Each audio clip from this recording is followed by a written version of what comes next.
Okay, today I'm going to show you some mental math tricks for multiplying and dividing by powers of 10. Okay, let's take a look at this first problem. 234 thousandths times 10. If you look, the answer is 2 34 hundredths. And it looks like when we multiplied by 10, the decimal point just moved one place to the right. It moved from to the left of the 2, or in front of the 2, and move to behind the 2, or to the right of the 2. If we were to actually do the multiplication, 0.234 times 10, here would be your 0.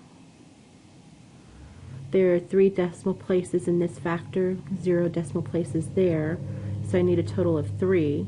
My decimal would go between the 2 and the 3, as we see in our answer. Okay? Well, let's see if that same thing works for 100. Here, we're multiplying by 100, so the decimal point moved from to the left of the 2 and moved 2 places to go between the 3 and the 4. So let's see if that is correct. Multiply by 100. So I want 2 zeros, and then multiply by 1. Here, there are 3 decimal places. There are 0 here, so I need 3 in my answer. And it does indeed go between the 3 and the 4. So that's what your trick is. Whenever you're multiplying by a power of 10, count how many zeros there are. There's 1 0 and 10, so we moved to the right 1 place. Here, there were 2 zeros, so we moved the decimal point to the right 2 places. If we were multiplying by 1,000, the same would be true. We would move the decimal point 3 places to the right. Because we're multiplying, our number is getting larger. That's why the decimal point moves to the right. So let's do a couple of practice problems. We'll go ahead and do A. 1 56 hundredths times 10. There's only 1 0, so I'm going to move the decimal point 1 place to the right, and my answer is going to be 15 6/10. Okay, let's look at C. C, we're multiplying by 1,000. There are 3 zeros, so I want to move my decimal point 3 places to the right. 1, 2, 3, and it ends up behind the very last 9, so your answer is 999.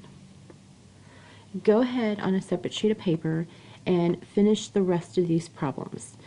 Do B, D, E, F, G, H, I, and J. You will turn them in at the end of this video.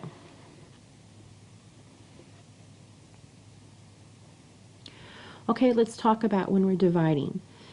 When we were multiplying, we counted the number of zeros, and that's however many zeros was the same number of places we moved the decimal point to the right.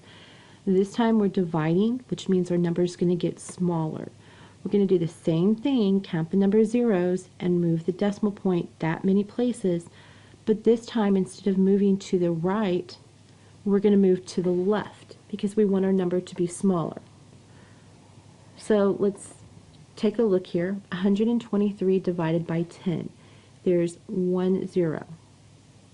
So we start at our decimal. Remember, in a whole number, the decimal point is at the very end to the very right.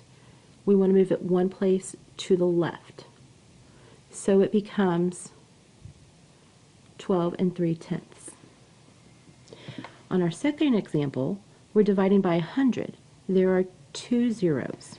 So we want to move our decimal point 2 places to the left, and we get 1 23 hundredths.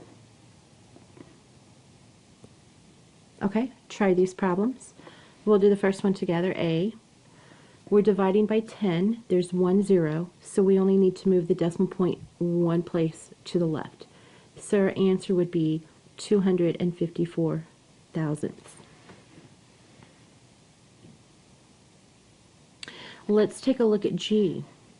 G, we're dividing by 100, so there are 2 zeros. So we need to move the decimal point 2 places to the left. Here's our decimal point, so there's 1 place, there's 2 place, and I have a hole. What do I put in the hole?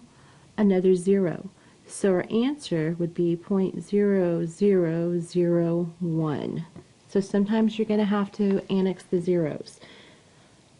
Alright, go ahead and finish the rest of these example problems on the same paper that you did the multiplication problems.